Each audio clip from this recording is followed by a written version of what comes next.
It really stemmed from one song, right, Gravity, which I've had around for at least 5 years probably, and has been completed, isn't that, 5 years ago.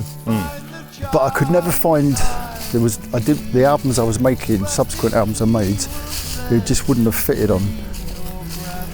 So in a sense, I sort of built an album up around that tune.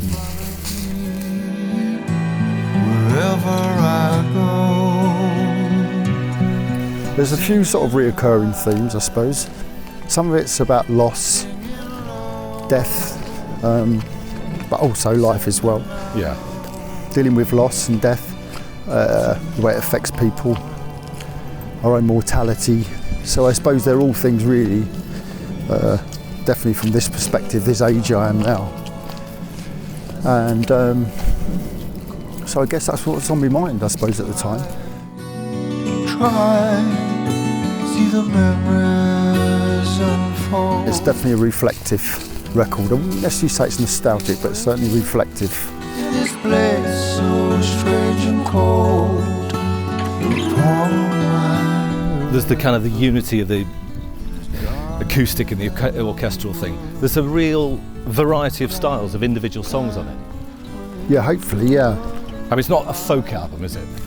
No, it's got elements of that, I suppose, in some songs. I don't know, I don't know what you call it really. To me, they're just good songs, lyrically, melodically, quite simplistic. But I don't know what sort of genre that is, I have no idea.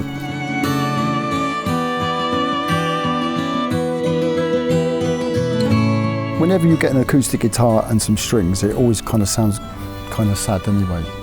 Like, even if it's not, But I don't get a sadness from it. I think quite the opposite for me, really. I think it's quite it's just stating where I am at the moment, really. One man's journey up to this point. I kind of thought that's the sort of record that a 60-year-old should make. Time to reflect. Which I suppose at 60 is a good time to reflect if you're going to do it. Taking stock, yeah, not for too long either, because it's too mind-bending. Tell us about Old Castles. Moonbeams and twilight, sit by the fireside and blow.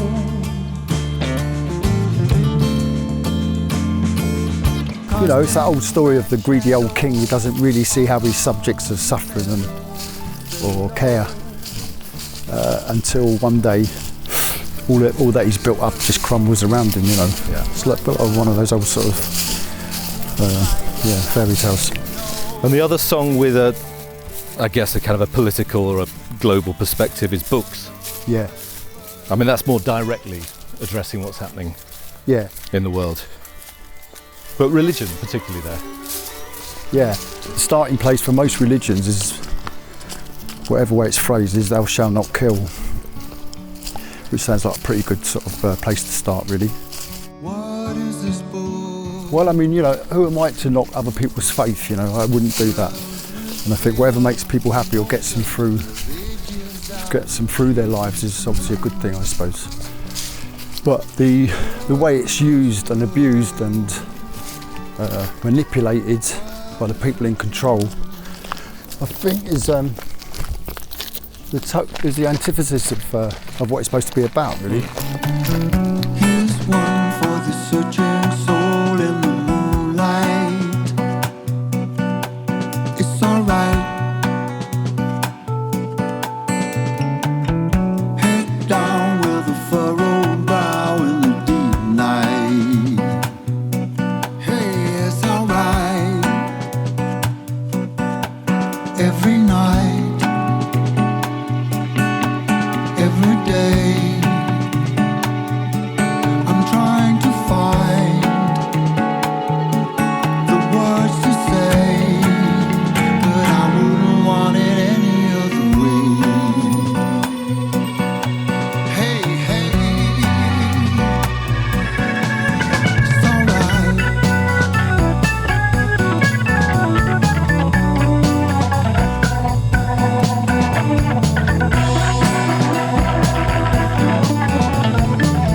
Rod Argent plays the Hammond solo on Soul Searchers, and he also plays piano and Mellotron on White Horses. Right. When all the keyboards kick. Yeah. Isn't Noel Gallagher on that as well? Noel's on that as well. Noel's on that, and he's also on books.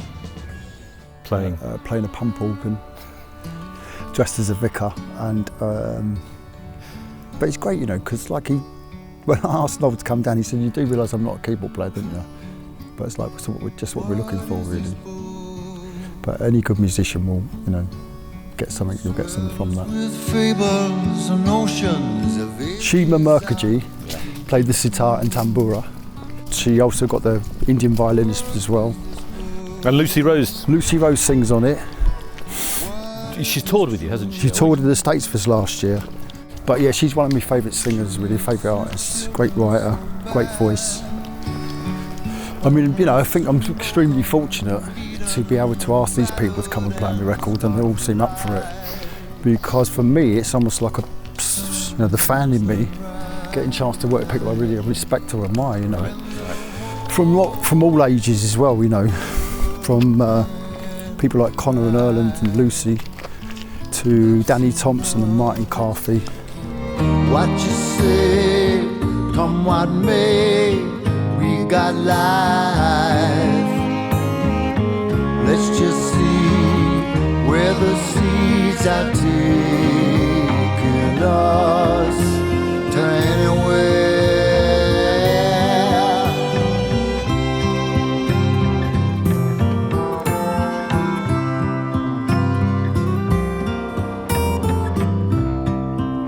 I was surprised because Martin said, "I'm not used to this many chord changes." About 3 chords, isn't it? Oh, really? But it turned out all right, I think, anyway. And Danny obviously speaks for himself, that he's a fucking legend, isn't he? And a pretty simple lyric on that one as well, isn't it? It's a sort of good old-fashioned, come along, let's spend the night together. Yep.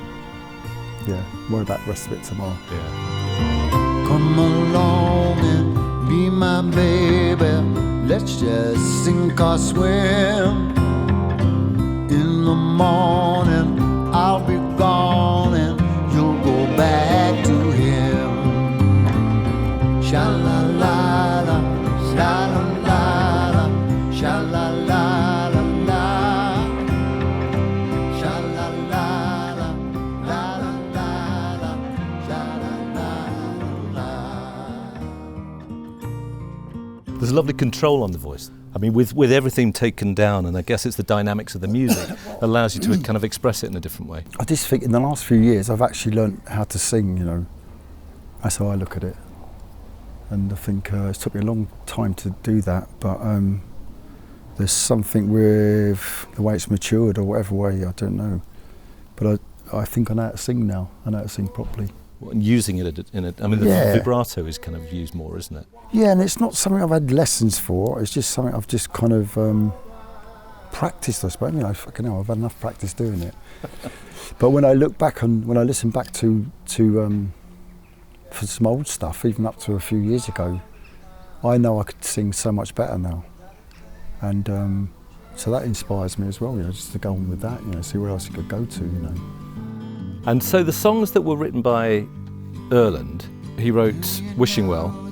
And White Horses, and and Bowie as well. Did he write to the music, or did you set the lyrics to music? No, I sent him a rough backing track with me, La La, in the melody, singing the melody.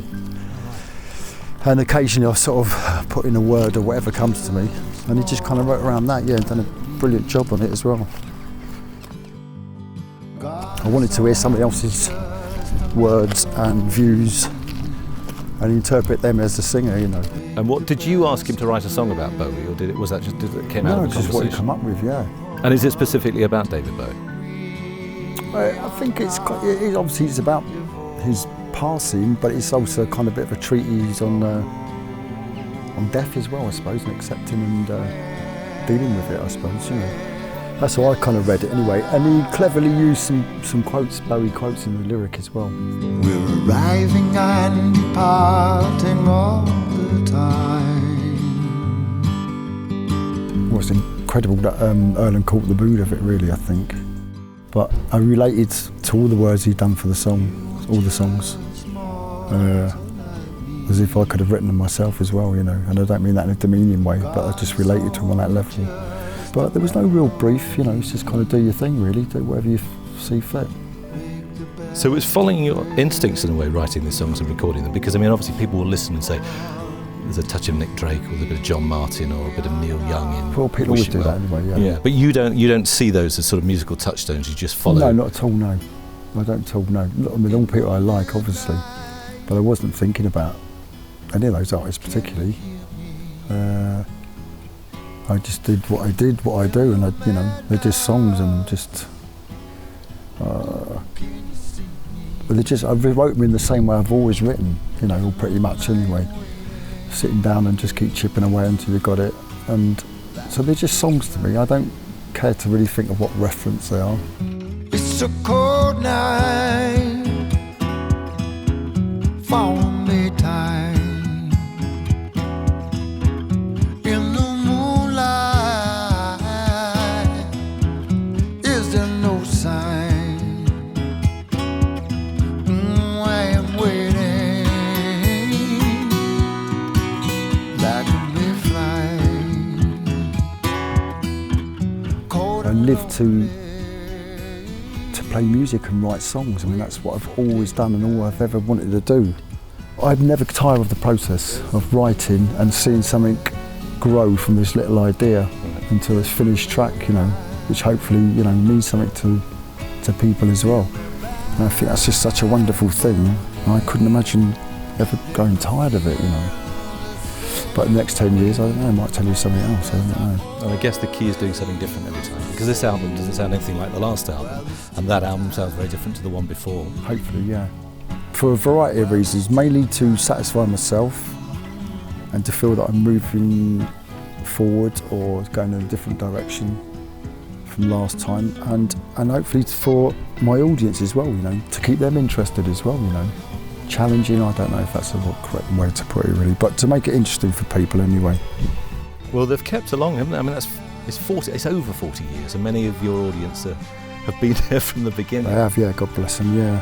When you were 18, 19, 20, those early days, could you have even imagined being 60 and still putting records out? No, not at all, man, no, not at all. I didn't even think about being 30, let alone 60, my goodness. And still be making music. I thought it was all over by the time you're 25, man, when I was a kid. But it wasn't, you know, fortunately.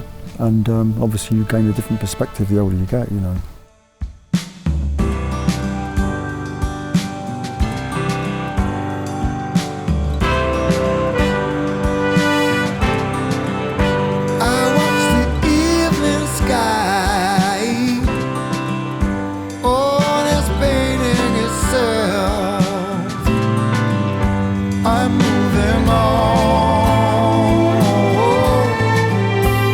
I think, I mean, and I don't mean this in any kind of false, modest way, but I think I'm incredibly lucky, fortunate to still be able to do it, you know, and there's still people want to hear it and see it.